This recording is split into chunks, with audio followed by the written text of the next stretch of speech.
presentarles al profesor Eloy Rudman, quien en la tarde de hoy y desde su Valencia natal, Venezuela, estará conversando sobre la actuación del fiscal de la Corte Penal Internacional, Karim Khan, en el conflicto del Medio Oriente. Cuando hablo de la dicha que siento, no lo hago para cumplir con una regla protocolaria con nuestro invitado. Tengo razones que quiero compartir, aunque sea brevemente, con ustedes, para sustentar sin resquebrajaduras la afirmación anterior. Cuando lo conocí personalmente, Eloy ya había sido decano de la Facultad de Derecho de la Universidad de Carabobo, su alma mater.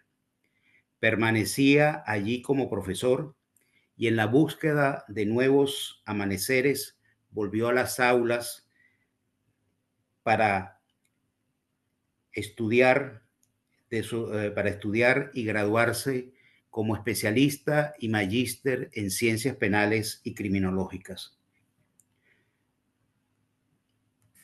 Fue uno de los alumnos más destacados de la especialización y de la maestría, de lo cual doy fe por haber sido uno de sus profesores. Desde entonces comenzamos a tejer una amistad particular, académica y literaria. Es mi amigo y desde el viernes pasado, 24 de enero, mi prologuista al escribir unas sentidas y poéticas palabras de presentación de mi libro de la criminología del derecho penal en memoria de lo transitado, que acaba de salir de la imprenta en Bogotá, por lo que quiero reiterarle ante ustedes, mis mejores testigos, mi agradecimiento eterno. El profesor Rudman ha escogido un tema acerca de un principalísimo actor del proceso penal. Cuando se trata del fiscal de la Corte Penal Internacional, su actuación puede recibir o bien flores o también dardos, dependiendo de la posición que ocupe, de la posición política, ideológica e incluso religiosa en que el lanzador se encuentre. Pero lo que sí es absolutamente cierto es que no pasará su actuación nunca desapercibida. Creo que uno de los mejores ejemplos para el debate y la reflexión es el proceder que ha tenido el fiscal Khan en el conflicto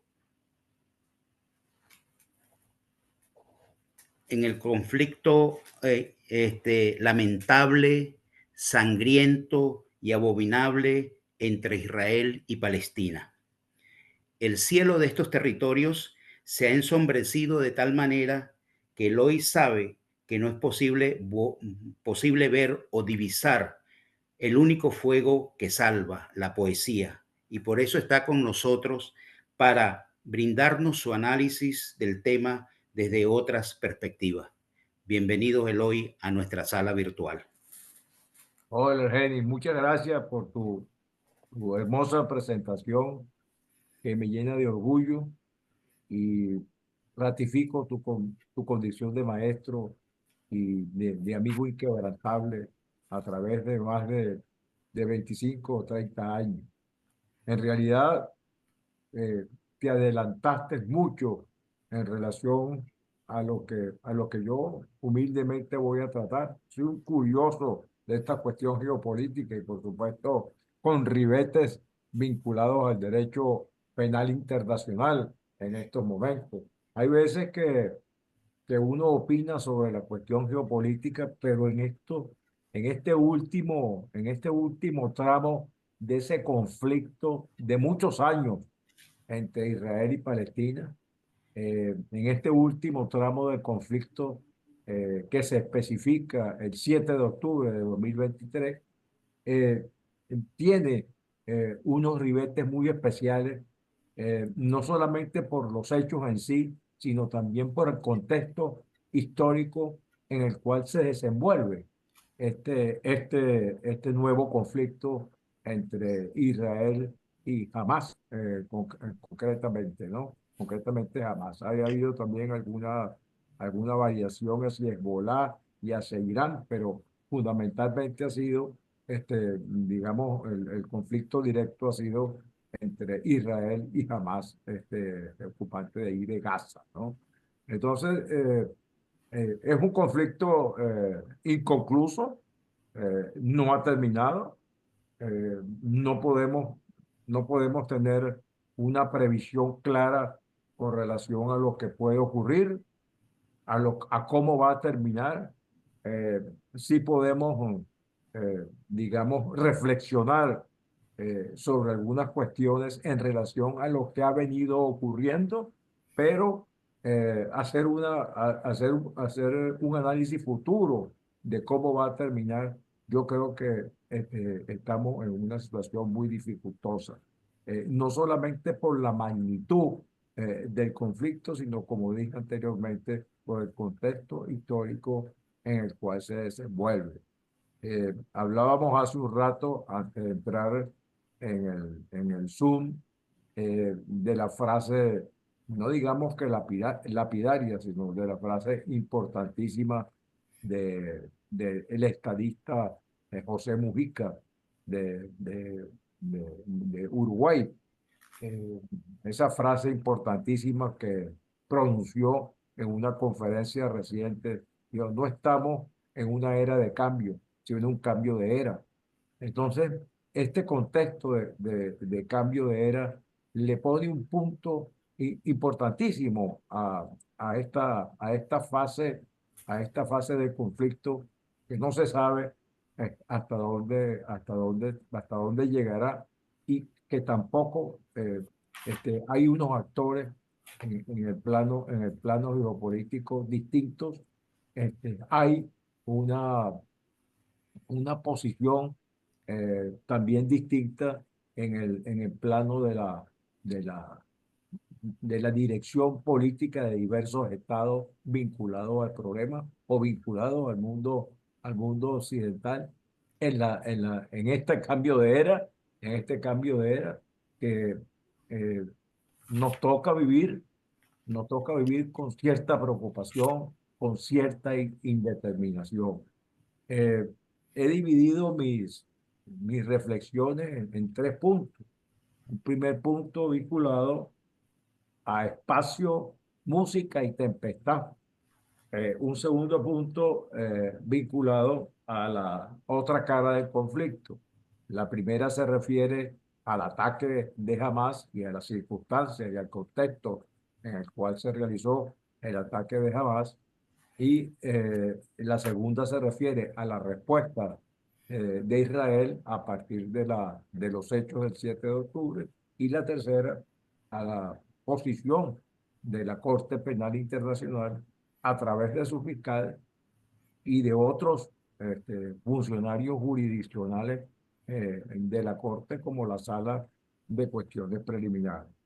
En primer término, eh, en el campo de espacio, música y tempestad, eh, bueno, hay que decir que en el momento que se produjo el ataque de Hamas en territorio israelí, por cierto, un sitio descampado que se encontraba a unos escasos 8 o 9 kilómetros de la frontera con Gaza. Eh, Este era un festival de música donde asistieron de 3.000 a 4.000 participantes que se estaba realizando, el Festival Supernova. Eh, Interesante el festival, no solamente por la cantidad de personas que asistieron ni por el festival mismo, sino hay algunos espacios, algunos puntos en el festival que son importantes. Eh, hay una frase en el discurso del Festival Supernova que se llama el Sea Trance, que es la energía estelar que se produce cuando la noche se convierte en día. A mí me impresionó muchísimo ese detalle de la música, porque se refiere a un tema psicodélico y además además un tema interesante porque es el encuentro de la noche con el día. es el encuentro de las caras que estaban, que no se veían en la noche y que con el alba y el aurora se ven cara a cara en el día, y eso produce, de acuerdo pues a la música, una energía especial, especial en la danza del supernova, que empieza en la noche y hay ese momento estelar cuando la noche cambia por el día. Entonces, en ese momento, casualmente, en ese momento, entre las 5:30 y las 6 a.m., en ese momento comenzaron los ataques de Hamas en el Cisjordania. Se comenzaron los ataques de Hamas. Un trágico amanecer por parte del ataque de Hamas. Un ataque que, según algunos estudiosos, por las circunstancias, por las condiciones, por el tipo de ataque, fue planificado. Fue un ataque elaborado además de que fue ejecutado con saña, fue planificado con la inteligencia de Hamas, haciendo un plan preconcebido. No fue una cosa sobrevenida, esa invasión, eh, de Hamas al territorio israelí, y además estaba muy cerca, estaba a 8 o 9 kilómetros de la frontera. No fue tampoco una respuesta religiosa ni nada de eso. Que creo que a lo mejor la concepción del festival era distinta a ciertas concepciones musulmanas radicales, pero no fue por eso. Fue un ataque eh, fuerte, contra el festival y contra Israel, por supuesto, porque los que estaban participando, además de que había gente de Israel, había gente de otras nacionalidades, pero que efectivamente fue un ataque contra Israel, pero un ataque con misiles por aire y un ataque por tierra, con motocicletas, con vehículos blindados, con gente, más de 2.000 activistas del Hamas asesinaron personas. Se cuentan por ahora 1.200 personas que se han evaluado, y no solamente las mataron, sino que algunos los violaban, y a otros también, casi a 200 personas, los secuestraron. Ahora con la suspensión de las hostilidades, suspensión temporal de las hostilidades, ha ido jamás por cuentagotas, soltando algunos rehenes de los que están vivos. Y por supuesto, Israel como contraparte ha liberado a algunos presos palestinos, ¿no? Lo que no se puede predecir qué va a ocurrir con esto. El ataque fue planificado y específicamente, pues, eh, te puedo decir, porque asesinatos, violaciones, secuestros, invasión a viviendas, tortura, todo ataque a civiles indefensos. Ahí, lamentablemente, no estaba el ejército. El 7 de octubre había una fiesta judía, que es probable que haya también, que formaba parte de la planificación, porque algunos miembros del ejército o alguna gente que estaba cumpliendo con el rito de sus festividades. O sea, lo planificaron todo, todo. Y como dijo alguien por allí, algún venezolano, con relación al Código Penal, yo diría que cualquier hoja que tipifica delitos en el Estatuto de Roma que uno tome, en esa hoja se van a encontrar tipificados todos los delitos que se encuentran allí. Van a decir, eh, los crímenes de lesa humanidad, la persecución, los crímenes de guerra, específicamente, pues eh, están todos tipificados en esa conducta por parte de Hamas. Eh, bueno, evidentemente que el ejército israelí, con toda su fuerza, con todo su poder, eh, vino y ejerció en principio pues el derecho a la legítima defensa de la agresión, derecho derecho que está consagrado en el derecho internacional. Pues, digamos, la persona que ha sido agredida, eh, invadida, tiene derecho a dar una respuesta en el término de la contundencia.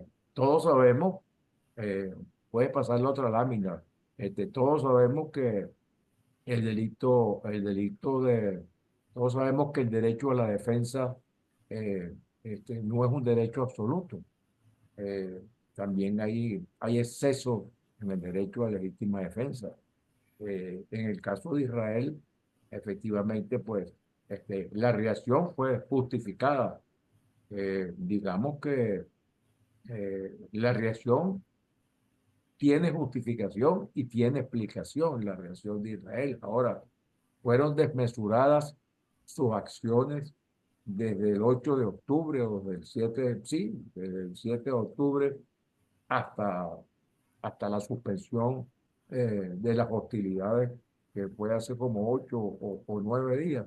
Eh, Efectivamente, las cifras que se conocen, que se conocen hasta hoy, hablan de 47.000 muertos. De los 447.000 muertos en el ejercicio del derecho a la defensa, hay 10.000 mujeres y 10.000 niños. Es decir, no eran personas que estaban dentro del conflicto de la guerra. Y por otro lado, hay 1,5 a 2 millones de desplazados, que por ahí en estos días, como el tema de la suspensión, muchos se regresaron. Incluso hay una declaración que, como siempre, es curiosa, del presidente Trump, ofreciéndole a los desplazados o proponiendo el 1,5 millones de desplazados que fueran acogidos por Egipto y por Jordania y que les hicieran sus casas allá.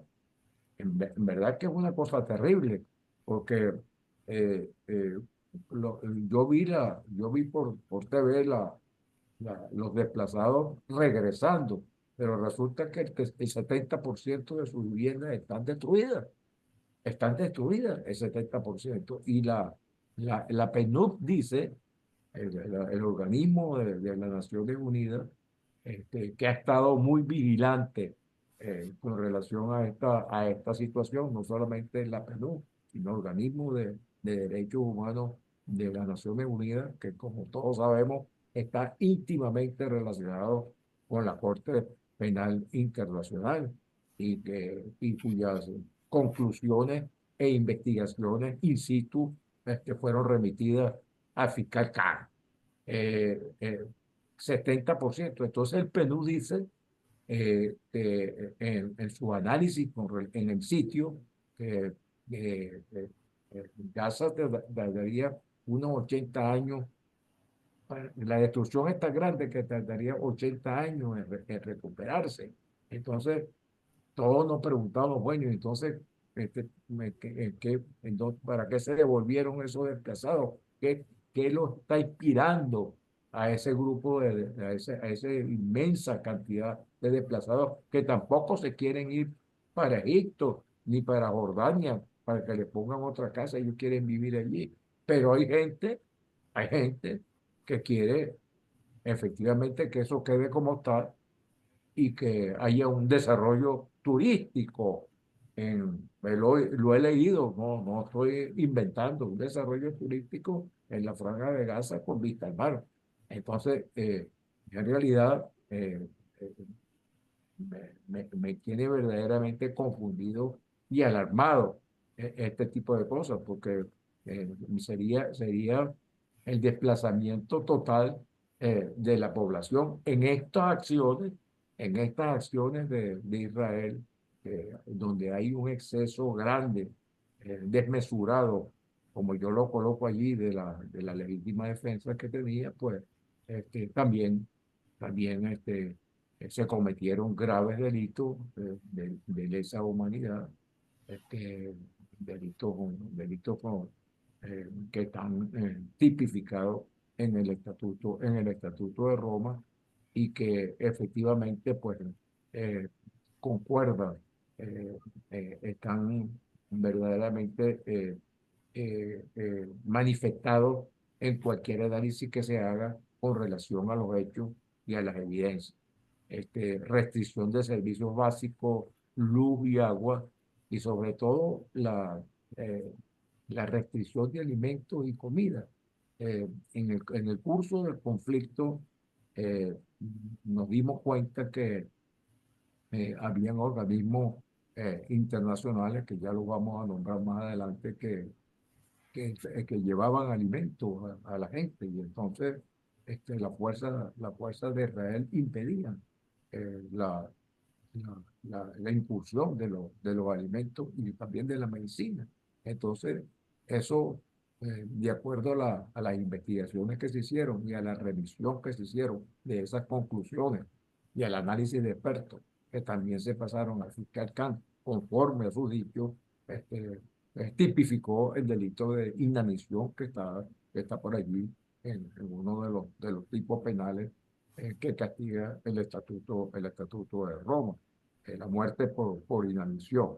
Entonces, bueno, eh, efectivamente, pues estamos ante dos situaciones dificultosas, eh, una agresión ilegítima por parte de Hamas y, eh, y una respuesta desmesurada por parte de Israel, ambas cosas, digamos, con graves consecuencias desde el punto de vista penal eh, en la Corte Penal Internacional. La otra lámina, bueno, aquí estamos repitiendo pues ya en esta, aquí me fue colocado, pues no es una era de cambio, sino un cambio de era. Estamos visualizando pues una situación que eh, parece inédita a pesar de la, de la grande de la etapa que ha tenido este conflicto, que han sido muchísimas, la guerra de los 6 días, etcétera, muchísimas, desde el año 49, han sido muchísimas los enfrentamientos, pero aquí parece aquí parece que va a pasar otra cosa, que la situación no quedará como antes. Entonces, no es una era de cambio, es un cambio de era donde el mundo occidental eh, tiende hacia hacia otros mecanismos, hacia otros lugares, hacia ideologías o posiciones distintas a las que se han tomado. No son utopías, sino simplemente eh, eh, cuestiones este, situaciones que se están tomando desde el punto de vista político en los diversos países que en realidad eh, asustan y no se puede prever. En este momento no, yo no pudiera decir qué va a ocurrir. Cambio de lámina, por favor. Entonces, la Fiscalía recibe remisiones de hechos por vía de denuncia. En este caso fue Sudáfrica. Hubo otra denuncia con relación al conflicto de Rusia y Ucrania. Hubo otra denuncia hace poco o antes de la denuncia esta que originó la investigación del fiscal y se dictó una orden de arresto contra Putin. Por cierto, esa orden de arresto pues no ha tenido, no ha tenido la crítica y el escándalo de las otras órdenes de arresto específicamente la de Israel que vamos a tocar. Eh, ¿Por dónde venía? Viene de Sudáfrica, que también introdujo una denuncia, pero el fiscal recibe información del Consejo de Derechos Humanos, del Alto Comisionado de Derechos Humanos de las Naciones Unidas, de la Organización Mundial de la Salud, de Human Rights, y bueno, específicamente, pues, consideró al fiscal que eh, era competente para, para conocer este tipo de asuntos.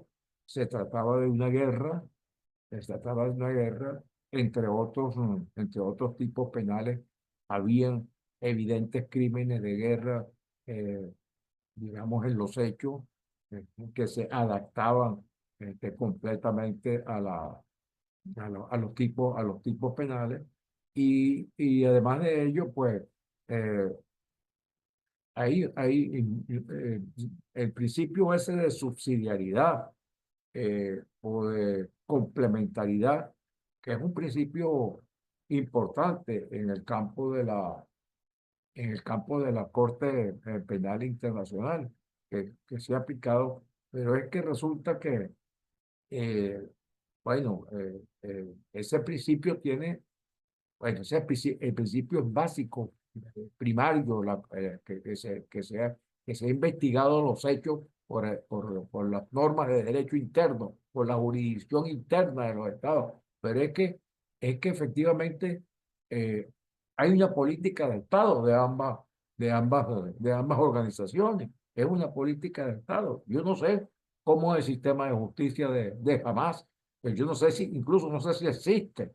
No sé cómo será ese sistema de justicia. Y en el caso de Israel, que pues debe existir un sistema de justicia, pues estamos en una política de Estado de guerra. Incluso yo he leído con mucha atención a, a, a los sectores políticos y jurídicos que no solamente son vinculados al pensamiento de Netanyahu, a la posición ética o política de Netanyahu, sino de gente que no estaba con Netanyahu, el cual, por cierto, ante el conflicto del 7 de octubre, tenía muchos problemas internos, porque ahí hay ministros, por ejemplo, el primer ministro de la defensa, cuando los ataques, fue separado del cargo, pero hay ministros que son radicales, y hablo de radicales, más radicales que Netanyahu, eh, pero cuando se produjo la intervención de la Fiscalía y la orden contra Netanyahu y el exministro Galán y la orden contra el de Hamas, pues eh, todos los sectores, todos los sectores de Israel, pues se pronunciaron a favor de las acciones que está ejerciendo Israel. Y bueno, efectivamente se entiende, por eso es motivo que el Estado pues no está en condiciones jurisdiccionales de abrir una investigación seria, imparcial, contra las personas que tienen la orden de detención. En todo caso, eh, la orden de detención es un primer paso del proceso acusatorio en donde rige en la Corte Penal Internacional. Eh, en el campo teórico pudiera un juez abrir una investigación por allá e informarle a la Corte, digo yo, informarle a la Corte que ya se abrió un proceso para que desista de la orden de aprehensión. Es algo que está comenzando y que por supuesto no se ha aprehendido al requerido y mucho menos al de Hamás, que no se sabe si está vivo o está muerto.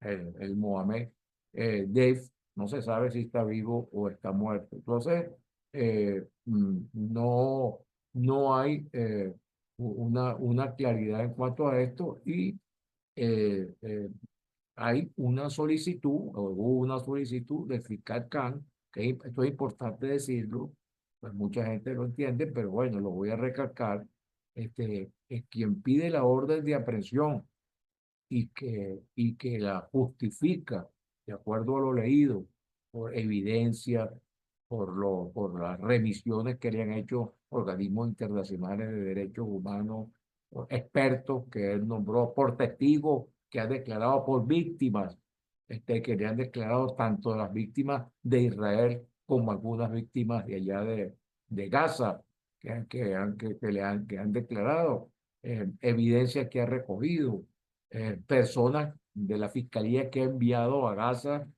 para entrevistar personas. Todo eso lo dice en su fundamentación, el fiscal Khan. Y en verdad quien decide por unanimidad la orden de arresto es la sala de cuestiones preliminares. Es una solicitud fiscal, es la actuación fiscal, pero respaldada por la sala de cuestiones preliminares de la Corte. En realidad hay una dualidad allí, como suele ocurrir en el sistema acusatorio, pues cuando hay una orden de aprehensión en el sistema acusatorio, pues todos sabemos que esa orden tiene que estar avalada por un juez. En el caso nuestro, pues por un juez de control competente. Y en el caso de la Corte Penal Internacional, por una sala de cuestiones preliminares que hace un poco las veces de tribunal de control, porque allí también hay un tribunal de primera instancia, donde se celebra el juicio, y hay también una corte, y hay una corte de apelaciones.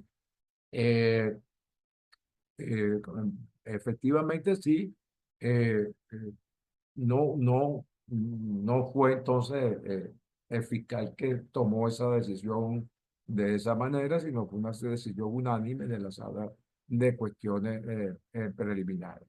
Entonces, bueno, efectivamente, pues ese derecho aplicable, eh, como todos sabemos también en el Estatuto de Roma, este, la, se establece el principio de la legalidad de los delitos y de las penas, y también la, la observación de tratados de principio y del iuco, de los derechos de gente. Efectivamente, pues el derecho de gente es un derecho que se conoce desde Grecia y, y, y, y que un derecho de protección, porque los bienes jurídicos que protege el Estatuto de Roma y el derecho penal internacional son bienes jurídicos que tienen que ver con la defensa de la humanidad. No es una cosa cualquiera lo que está en juego con la tipificación de esos delitos. Son bienes que se vienen protegiendo desde hace muchos años, que no estaban positivizados, sino que en algún momento se regía por la costumbre internacional, pero que a partir de la década del 90, cuando se firmó el Estatuto de Roma, pues quedaron tipificados tres delitos, luego se tipificó el de agresión y bueno, se hizo una reforma para tipificar el cuarto delito. También hay un delito allí interesante, que es el delito contra la administración de justicia. El fiscal Khan, luego del escándalo que se produjo por la orden de detención, recibió serios cuestionamientos de algunos países occidentales. Y él declaró que había sido amenazado y, y se puso en contacto, o sea, o dijo públicamente que le envió un mensaje a los amenazados que él podía también a ellos abrirle un proceso por delitos contra la administración de justicia que está, que está tipificado también en el estatuto de Roma. De tal manera que han habido, este, como decía Genis al comienzo, esto ha sido pues una situación bastante dificultosa, eh, digamos, el escándalo que ha producido la orden de detención ha sido grande, pero lo que creemos en que el Estado de Derecho eh, entiende o debe ser siempre un estado de justicia y que, y que la justicia es ciega y que la justicia tiene que aplicarse con independencia de quiénes sean los justiciables, que no hay justiciables de primera ni justiciables de segunda, pues lo que creemos en eso, creemos en ese paradigma que quizás, que quizás no se sabe hasta cuándo.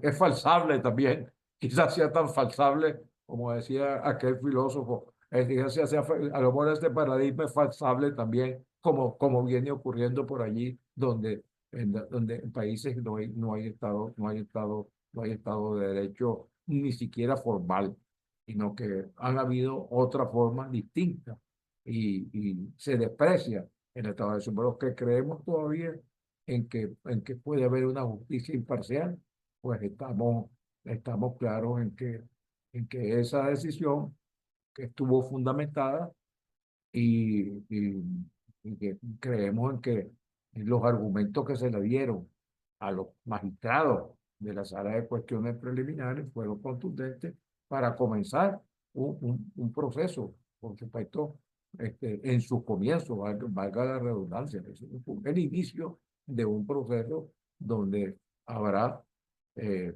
si es que se presentan, si es que se presentan los requeridos, que ese es otro problema. Este es otro problema del cambio de era. Ese es otro problema de la vigencia de las Naciones Unidas.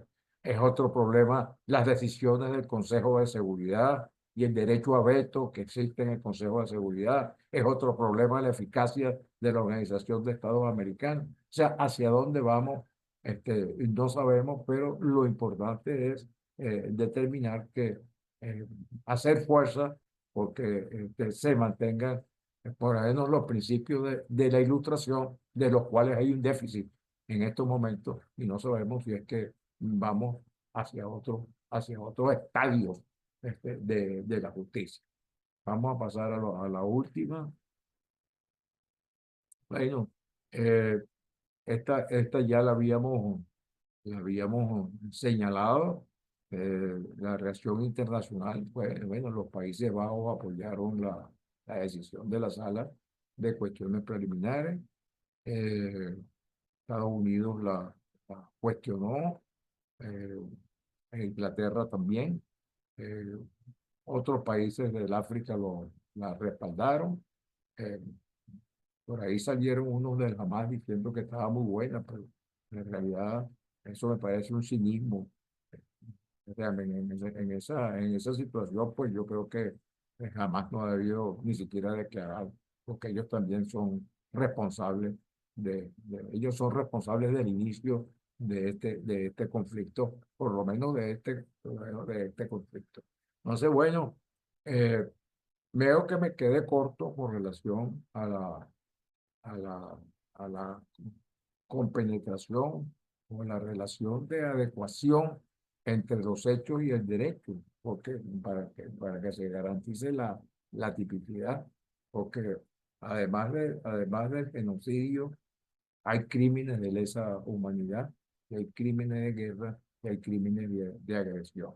Yo creo que aquí se dieron los cuatro, los cuatro delitos, los cuatro delitos establecidos, los tres primeros en fecha inicial y el último, el crimen de agresión, con posterioridad, pero vigente al momento de haberse cometido los hechos. Yo creo que eh, con esta breve intervención, pues he cumplido con el deber de decir lo que dije y bueno, estoy a la orden de los oyentes, de los que están participando acá para cualquier comentario que quieran hacer con relación a lo mío. Y bueno, le doy las gracias al maestro, a Jenny Riera, por haberme invitado. Muchas gracias.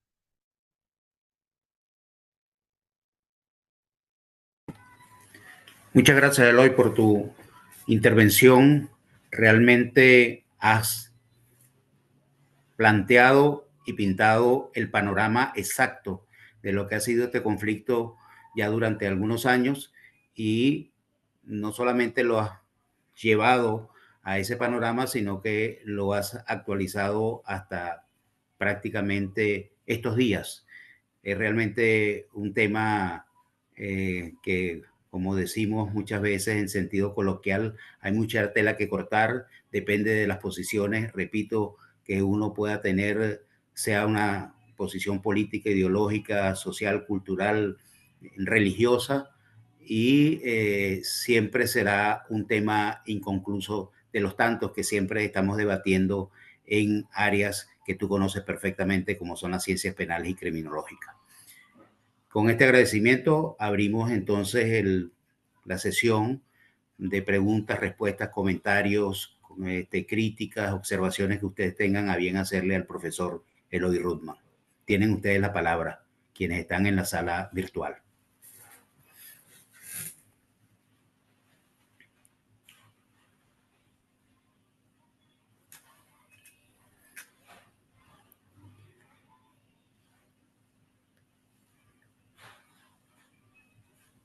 Disculpe, profesor Riera, gusto en saludarle. El doctor Rudman tiene una pregunta en el chat de un participante, Sebastián Puerta. Ya voy para allá. No podía faltar. ¿Quién? ¿Elvia o Samuel Puerta? Elvia. ¿Ah? No podía faltar. Una ayuda. Yo delante de algunos personajes no me expongo. Todo lo que voy a decir. No, tienes todo el derecho. Además, tú sabes cómo tú te portas con tu padrino académico.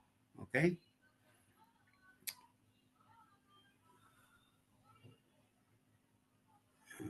Ya un momentico, por favor.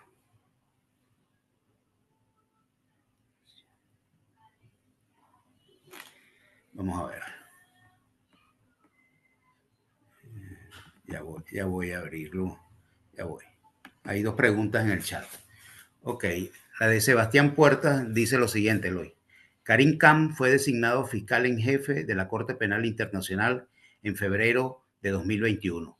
No ha actuado en cuanto a las denuncias comprobadas de violaciones de derechos humanos en Venezuela, además de que está siendo actualmente investigado por conducta sexual inapropiada.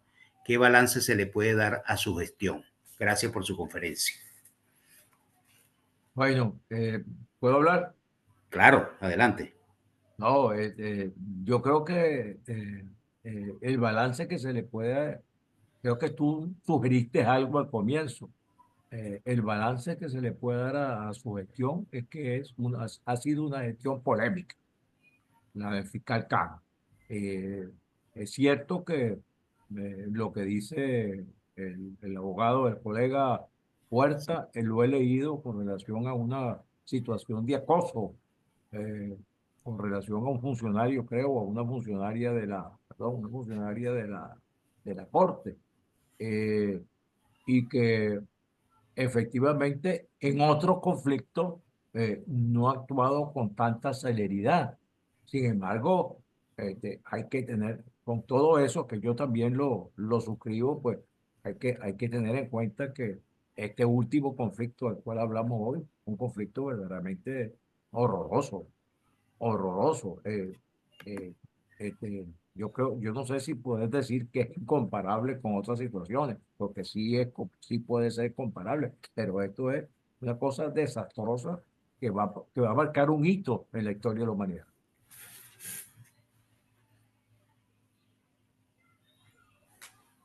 ¿Alguna otra pregunta?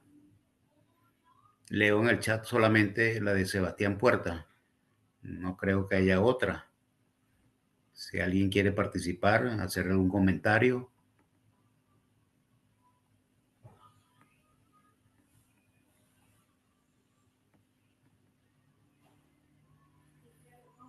Es un Caraciolo León que está hablando. Ah, Caracciolo.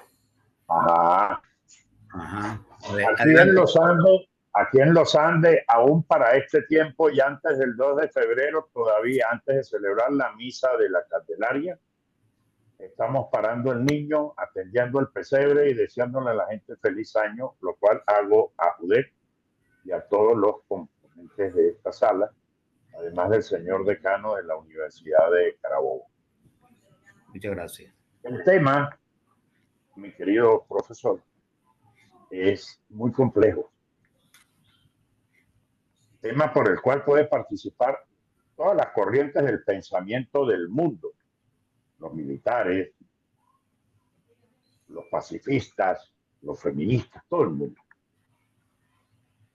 El decir del presidente, con el cual usted comienza la consigna sobre es la era la que está cambiando, me parece que quienes vivimos cerca del derecho y quienes estudian el derecho como usted lo hace en un tema tan difícil como esta guerra, debemos de reconocer que los términos de la guerra cambiaron, profesor. Ya la guerra no es cuerpo a cuerpo, ni con tiros, ni con bayonetas. Sin saber dónde, sin saber a qué horas, explota un misil, una bomba, y donde va el comandante, uno de los lugartenientes de Hamas, lo matan sin que nadie se le acerque.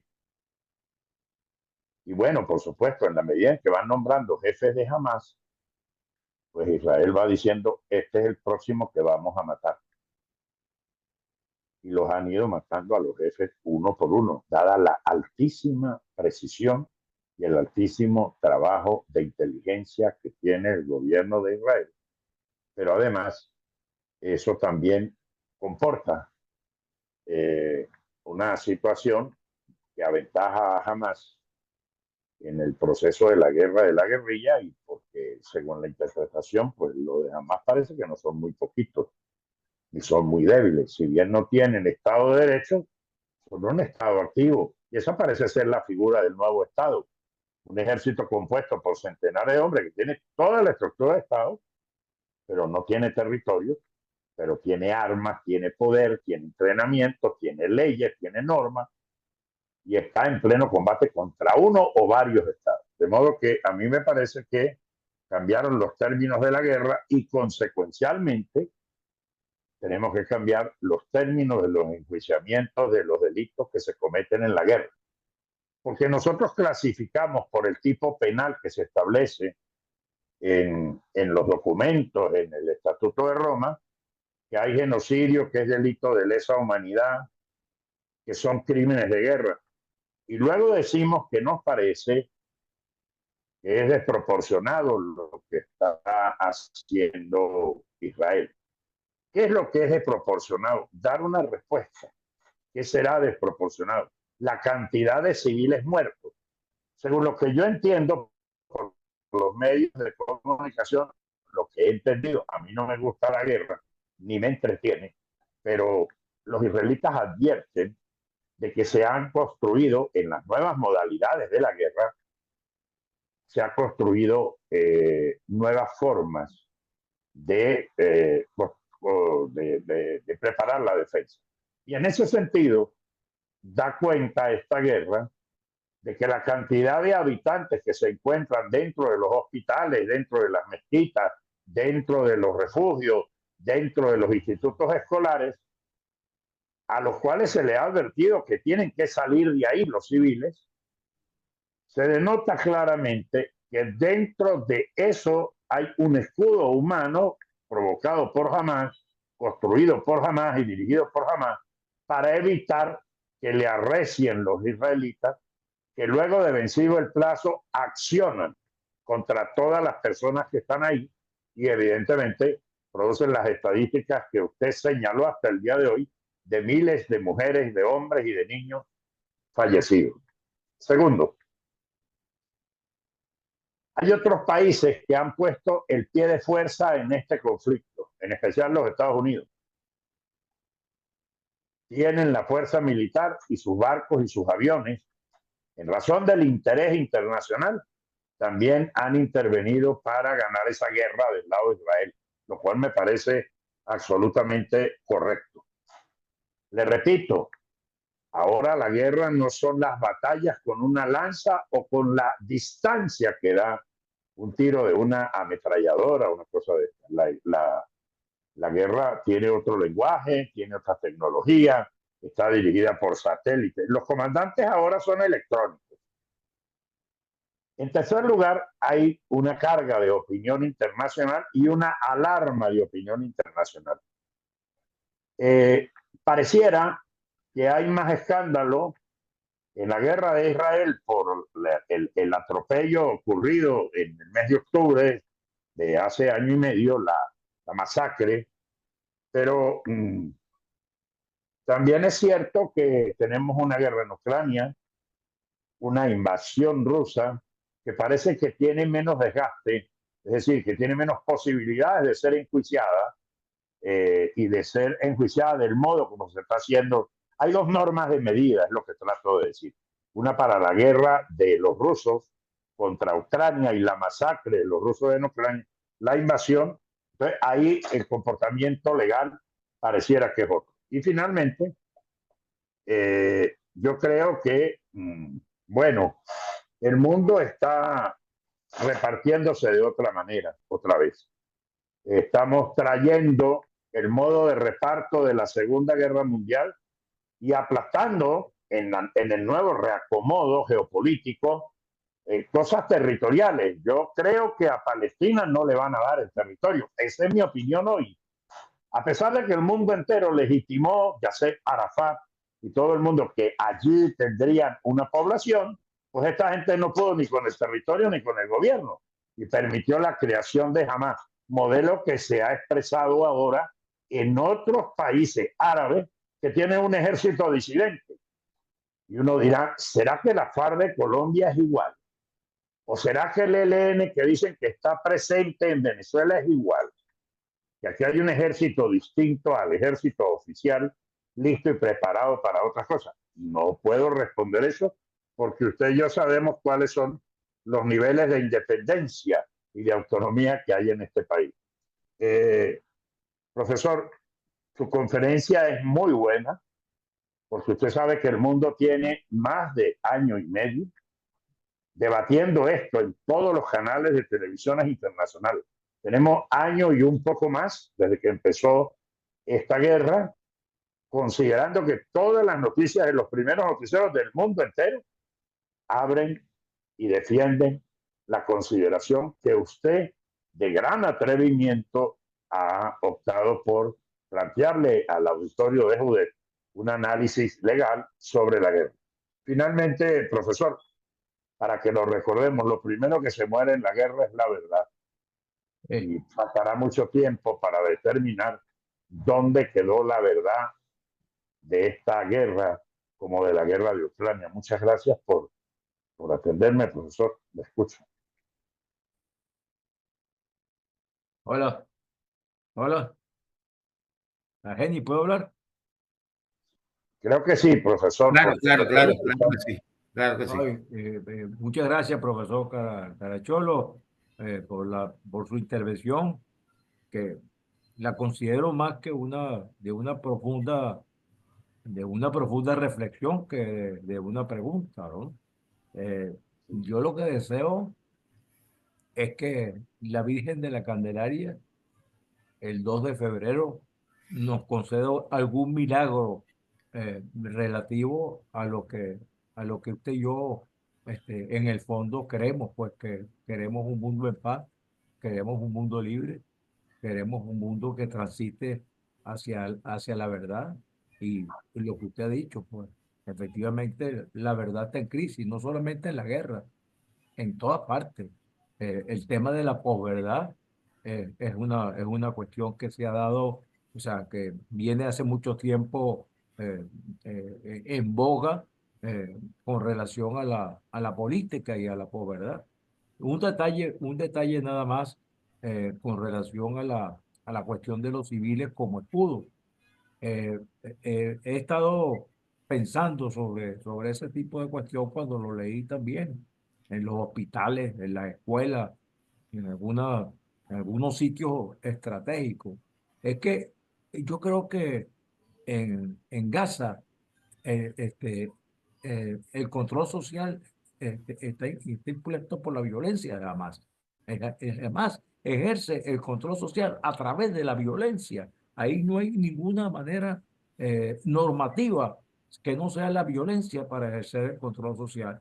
Y es muy probable, seguro, que esos escudos humanos, de los cuales yo también he leído con mucha preocupación la información, existan y sean una especie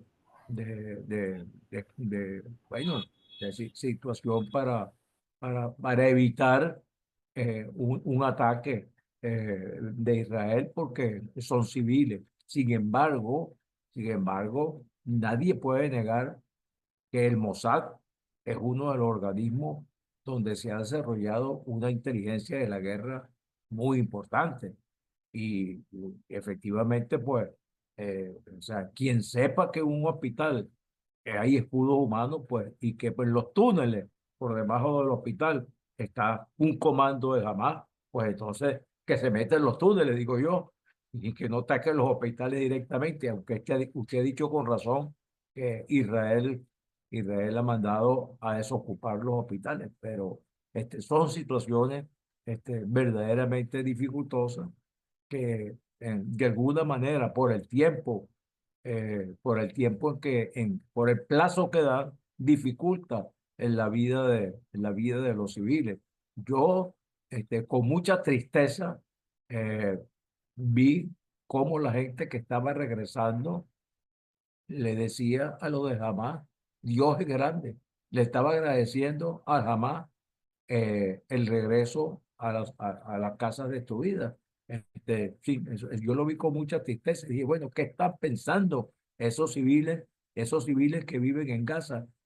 ¿Cuál es el odio que está allí inyectado y que cuánto de eso se siente representado por la violencia de Hamas? Eso es terrible, eso es terrible. El día que sucedieron el atentado del 11 de septiembre, del 2001. Ellos salieron a celebrar a la calle.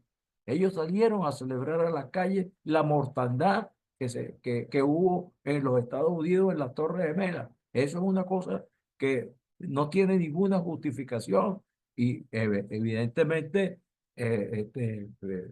no pudiera tener una explicación no lógica, pero explicación pudiera tener, pero una cosa sin ninguna justificación. Entonces, creo que coincidimos en la mayoría de las cosas y ojalá que la Virgen de la Candelaria nos produzca un milagro y un saludo a ese gran pueblo de Mérida, a esa gran ciudad de los caballeros que usted representa también. Muchas gracias, profesor. Muchas gracias.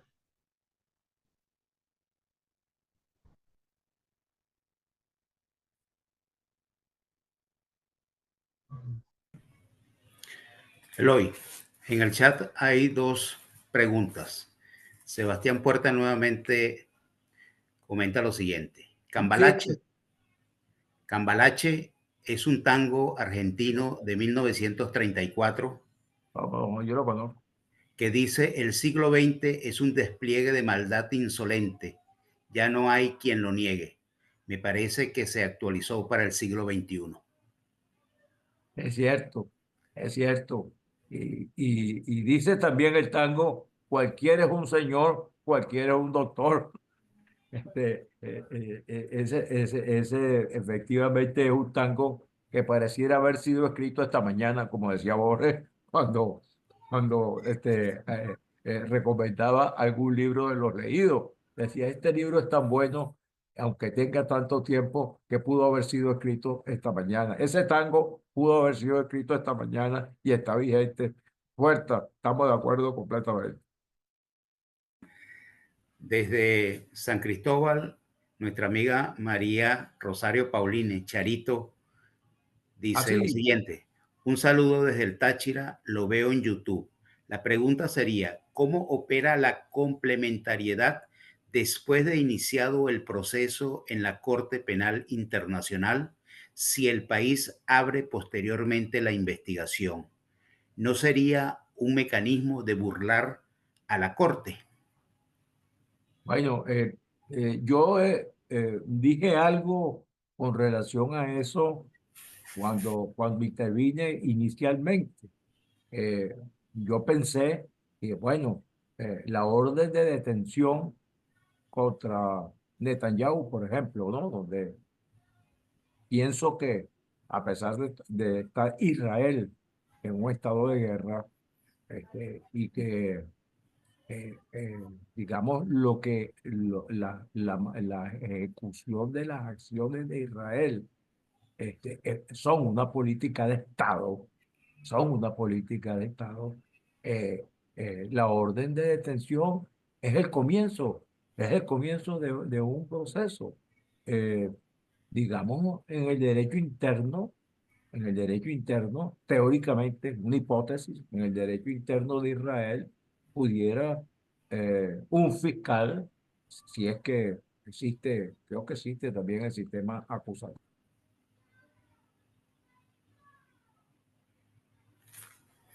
¿Alguna otra pregunta, comentario que tengan a bien hacer?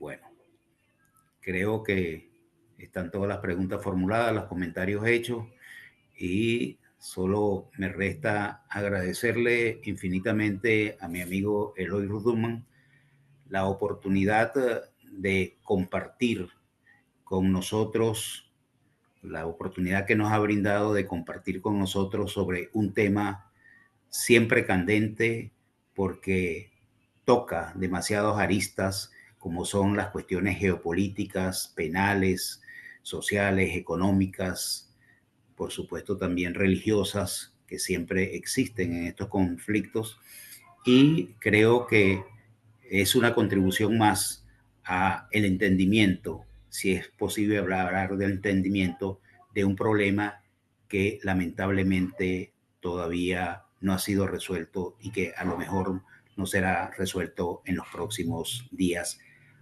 aunque pensamos que pueda privar en algún momento, y ojalá así sea, la racionalidad sobre la bestialidad. Eloy, nuevamente mi profundo agradecimiento por estar siempre pendiente de todas las actividades y ahora compartir algunos de nuestros propósitos para este año en JUDEC 2025. A todos ustedes, los participantes, nuevamente también muchísimas gracias por acompañarnos y esperamos verlos el miércoles de la próxima semana cuando la profesora española Mirenchu Corcoy Vidasolo estaría hablando o estará hablando sobre las causas de justificación, como es un tema tan importante y debatido en el campo de la dogmática penal. Entonces, será hasta el próximo miércoles y muy buenas noches.